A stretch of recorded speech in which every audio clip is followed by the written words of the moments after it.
नमस्कार दोस्तों, आप देख रहे हैं नॉलेज बज और आज के वीडियो में हम यहाँ डिस्कस करेंगे ईएसआईसी की यूडीसी और एमटीएस की एग्जाम पैटर्न और सिलेबस के बारे में।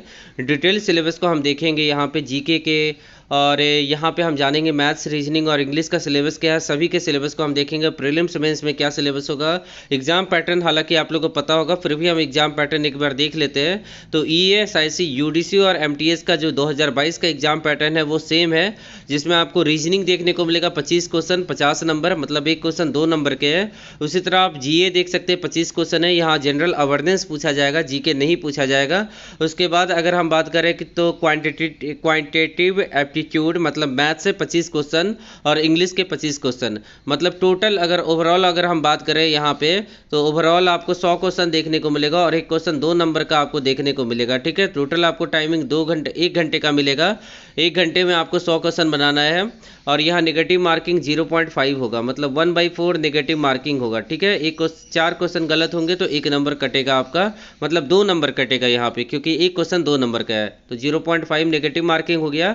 वही बात करें मेंस के बारे में, तो मेंस में सेम एग्जाम पैटर्न है, बट एक सेक्शन यहाँ पे 50 नंबर का हो जाएगा। प्रीलिम्स में केवल 25 नंबर का था, और यहाँ एक क्वेश्चन केवल 1 नंबर का होगा, मतलब 200 क्वेश्चन 200 मार्क्स है। ठीक है, 200 क्वेश्चन 200 मार्क्स है, और यहाँ पे 120 मिनट का समय दिया जाएगा। ठीक है, 200 क्वेश्चन बनाने के लिए आपको 120 मिनट का समय दिया जाएगा। उसके बाद बात करें अगर फेज 3 के बारे में, तो फेज 3 में कोई भी नेगेटिव मार्किंग नहीं है। ध्यान दीजिएगा, फेज 3 में कोई भी नेगेटिव मार्किंग नहीं है, और फेज 3 जिस स्टेट से आप अप्लाई करेंगे वहां पे जाके देना होगा। डॉक्यूमेंट वेरिफिकेशन भी इसी डेट को होगा, फेज 3 के दिन ही होगा। ठीक है, डॉक्यूमेंट वेरिफिकेशन और स्किल टेस्ट एक ही दिन होता है। और यहाँ पे देखिए जो पावर प्लांट जो पावर पॉइंट का जो स्लाइड है वो दो आपको स्लाइड बनाने के लिए दिया जाएगा 10 नंबर का। उसके बाद typing matter on MS word formatting में आपको दिया जाएगा typing master on MS word with formatting, मतलब आपको फॉर्मेटिंग के साथ आपको एमएस वर्ड में टाइपिंग करना है। 20 नंबर का क्वेश्चन होगा यहाँ पे। उसके बाद अगर हम बात करें यहाँ पे preparation of table on MS Excel में आपको टेबल बनाना है, यूज फार्मूला का यूज करके। 20 नंबर का टोटल 50 क्वेश्चन होने वाले हैं, और उसके लिए आपको 30 मिनट में 50 क्वेश्चन बनाने होंगे। ठीक है, तो आप देख सकते हैं यहाँ पे ये है स्किल टेस्ट का जो सिलेबस है, पैटर्न है, उसको आप देख सकते हैं। अगर हम बात करें आगे ये डिटेल सिलेबस के बारे में, तो सबसे पहले हमारे पास रीजनिंग है, और जो हमने रेड किया है वो तो बहुत ही ज़्यादा इंपॉर्टेंट है, तो उसे आप लोग अच्छे से देख के जाइएगा। सबसे पहले एनालॉजी, सेलोलिज में भी दोस्तों इंपॉर्टेंट है, सेलोलिज में भी पूछा जाएगा, इनइक्वेशन भी पूछा जाएगा, अल्फ़ाबेट सीरीज हो गया, अल्फ़ाबेट टेस्ट हो जाएगा। उसके बाद डायरेक्शन बहुत ज़्यादा पूछा जाता है, क्लासिफिकेशन में भी नहीं पूछा जाए, और डेटा सफिशिएंसी नहीं पूछा जाए, बट इन दोनों को देख लीजिएगा। उसके बाद अल्फा न्यूमेरिकल सीरीज पूछा जाता है एग्जाम में। ये पजल बहुत ज़्यादा इंपॉर्टेंट है। उसके बाद blood relation most important, coding decoding पूछा जा सकता है, सिटिंग अरेंजमेंट पूछा जाएगा, निश्चित रूप से पूछा जाएगा। ठीक है, आगे अगर हम बात करें इनपुट आउटपुट में भी पूछा जाएगा, बहुत कम चांस है, बट रैंकिंग आजकल बहुत ज़्यादा पूछा जा रहा है, तो रैंकिंग को आप लोग देख लीजिएगा। तो ये 14 टॉपिक आप लोग अच्छे से देख लीजिएगा। ठीक है, आगे अगर हम बात करें यूडीसी के बारे में, तो यूडीसी में सिंप्लीफिकेशन आपको देखने को मिलेगा, सिंप्लीफिकेशन।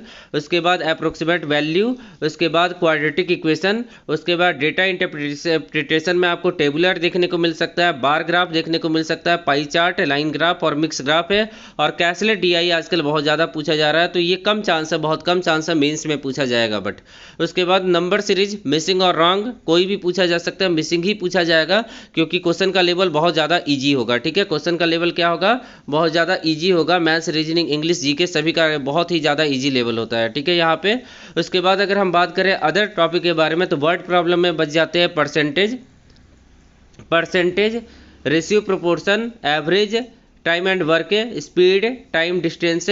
ठीक है, उसके बाद मिक्सर एलिगेशन, परसेंटेज 2 बार यहाँ लिखा गया है।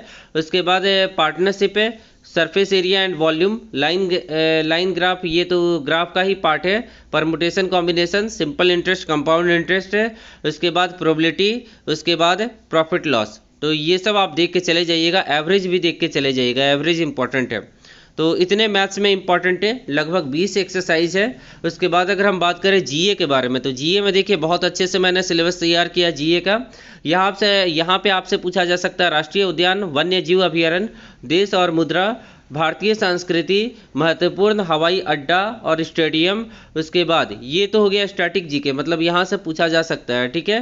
तो इसको आप लोग देख लीजिएगा अच्छे से, भारत के बारे में आप लोग को अच्छे से पता होना चाहिए। तो भारत का स्टैटिक जीके पूछा जाएगा, ठीक है। उसके बाद करंट अफेयर में सरकारी योजना पे ध्यान दीजिएगा, सरकारी योजना और नीति कैसा रहा। बैंकिंग और अर्थव्यवस्था से संबंधित समाचार, राष्ट्रीय और अंतर्राष्ट्रीय महत्व के समाचार, प्रसिद्ध पुस्तक एवं उनके लेखक है, किस देश पे मतलब किसी का डेथ होता है उससे रिलेटेड क्वेश्चन पूछा जाएगा। इंपॉर्टेंट पर्सनल मतलब इंपॉर्टेंट व्यक्तित्व से क्वेश्चन पूछा जाएगा। उसके बाद महत्वपूर्ण तिथि और घटना, महत्वपूर्ण रोजगार मर्रा की घटना, ठीक है, मतलब राष्ट्रीय अंतर्राष्ट्रीय घटना, ये सब पूछे जाएंगे आपसे।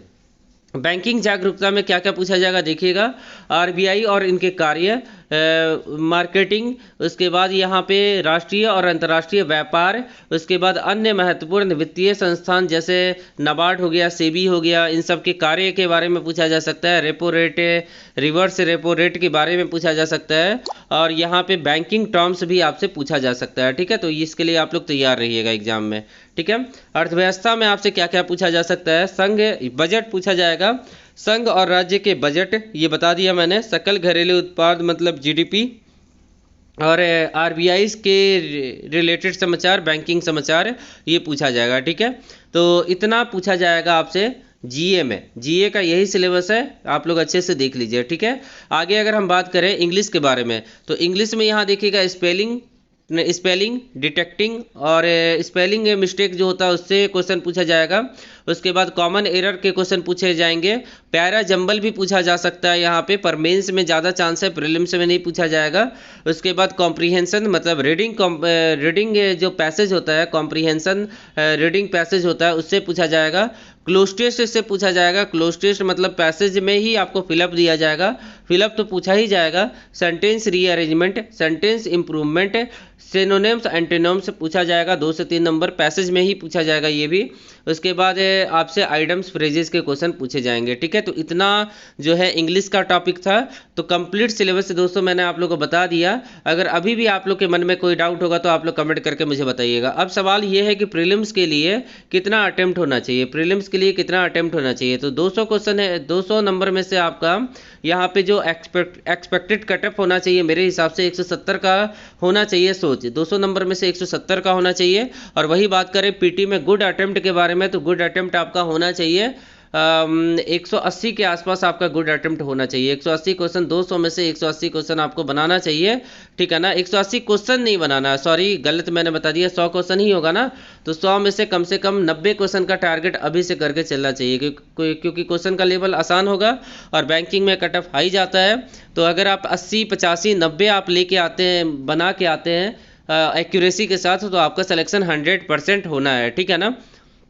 तो 90 का आप लोग सोचिए, 85 भी अगर बना लेते हैं तो अच्छा अटेम्प्ट मैं मानता हूँ जनरल कैटेगरी के लिए, ठीक है। तो ये गुड अटेम्प्ट अभी मैंने बताया, आप के हिसाब से क्या है वो आप लोग कमेंट करके बता दीजिएगा। मेरे हिसाब से 90 होना चाहिए, ठीक है। मुझे जहाँ तक मैंने देखा हुआ है, लगभग 6-7 साल से एग्जाम का पैटर्न देखा है, उसके हिसाब से मैंने बता दिया आप लोग को। उसके बाद अगर हम बात करें यहाँ पे मेंस में लगभग 130 नंबर भी आता है ना, तो भी सेफ हो जाएंगे। मेंस में 130 नंबर भी आता है तो बिल्कुल आप सेफ हो सकते हैं, ठीक है। कट ऑफ से 5 नंबर ऊपर होना चाहिए अगर आपको स्किल टेस्ट में भी क्वालिफाई करना है। तो अगर 5 नंबर ऊपर होगा तो आपका फाइनल ज्वाइनिंग हो जाएगा, और फाइनल ज्वाइनिंग 8 महीने के अंदर हो जाता है। फाइनल ज्वाइनिंग 8 महीने के अंदर हो जाएगा, 8 से 10 महीने के अंदर आपका फाइनल सिलेक्शन हो जाएगा, आप जॉब करने लगेंगे, ठीक है। तो इसके अलावा किसी का कोई डाउट नहीं बचा होगा, क्योंकि मैंने कहाँ से फॉर्म फिल करना चाहिए ये भी वीडियो बना दिया, सिलेबस एग्जाम पैटर्न का वीडियो बना ही दिया। अब हो सकता है कल आपको बुक पर वीडियो बना दूं। और एक चीज़ दोस्तों और मैं आपको दिखाना चाहूँगा, अभी हम चलते हैं अपने यूट्यूब चैनल पे, ठीक है। अभी हम चलते हैं अपने यूट्यूब चैनल पे, यहाँ पे तो यूट्यूब चैनल मेरा यहाँ पे है, हम चलते हैं यहाँ पे और मैं आपको दिखाता हूँ यहाँ पे अपने यूट्यूब चैनल पे, ठीक है। यूट्यूब चैनल खुलेगा ही नहीं मेरा, यूट्यूब चैनल के लिए मुझे डेटा ऑन करना होगा भाई, मैंने डेटा ऑफ किया था। तो मैं आपको यूट्यूब चैनल पे अपना दिखाना चाहता हूँ कि आपको तैयारी कैसे करना है, ठीक है। तैयारी कैसे करना है उसे मैं दिखाना चाहता हूँ, तो मुझे डेटा भी ऑन करना होगा लगता है, ठीक है। तो यहाँ पे डेटा ऑन हो गया। अब मैं अपने चैनल में चला जाता हूँ जल्दी से, और मैं अंतिम में आपको दिखाना चाहता हूं कि आपको कहां से तैयारी करना है। मेरे यूट्यूब चैनल पे आप पहुंच गए, नॉलेज बज, यहाँ देखिएगा, ध्यान दीजिएगा, नॉलेज बज, ये स्पेलिंग है, ये सर्च कीजिएगा और चैनल का लोगो कहीं पे होगा, देखिए ये चैनल का लोगो है, यहाँ पे ये लोगो आपको टेलीग्राम पे भी देखने को मिल जाएगा, ठीक है। अब यहाँ पे क्या करना है कि आपको प्लेलिस्ट में जाना है। प्लेलिस्ट में आप चले जाइए, यहाँ पे प्लेलिस्ट में जाने के बाद आपको क्या करना है कि अगर इस वाले में जाना है, ESIC exam, UDC exam, MTS exam 2022 है, इसमें सारे इंपॉर्टेंट वीडियो आपको मिल जाएंगे। साथ में आपको इसी में मैं ऐड कर दूंगा फुल कोर्स को, यहाँ पे मैं दिखाता हूँ फुल कोर्स जो मैंने तैयार किया, ESIC, MTS और स्टेनो का क्रैश कोर्स है ये। आपको क्या करना है, ये जो 6 घंटे वाला वीडियो है ना, 6 घंटे 37 मिनट का वीडियो है, इसे पूरा कंप्लीट देख लीजिए। इसमें पूरा 100 नंबर का कंप्लीट सिलेबस मैंने बहुत अच्छे तरीके से कवर किया है। मेन से भी कवर हो जाएगा, प्रीलिम से भी कवर हो जाएगा। जीके आपको कवर करना होगा, क्योंकि जीके में करंट अफेयर है, तो एक ही वीडियो से पूरा कवर हो जाएगा। अगर चाहते हैं आप लोग कि अलग अलग आप लोग को करना है, तो इंग्लिश का अलग वीडियो बनाया है, रीजनिंग का अलग वीडियो बनाया हुआ है मैंने, और यहाँ पे देखिए मैथ्स का पूरा अलग वीडियो बनाया हुआ है, तो इनको आप चाहे तो देख सकते हैं, ठीक है। तो प्लेलिस्ट का लिंक मैं नीचे डिस्क्रिप्शन में दे दूंगा, वहाँ से आप इन सभी वीडियो को देख लीजिएगा। अगर वीडियो आप लोग को दोस्तों अच्छा लगा हो तो वीडियो को प्लीज़ लाइक करके, चैनल को प्लीज़ सब्सक्राइब करके हमें सपोर्ट कीजिएगा और ज़्यादा से ज़्यादा लोगों को शेयर कीजिएगा, ताकि सभी का कुछ फ़ायदा हो सके। आशा करता हूँ कि आज का दिन आप लोगों का काफ़ी अच्छा रहे। अगले वीडियो में फिर से मिलते हैं। Thank you.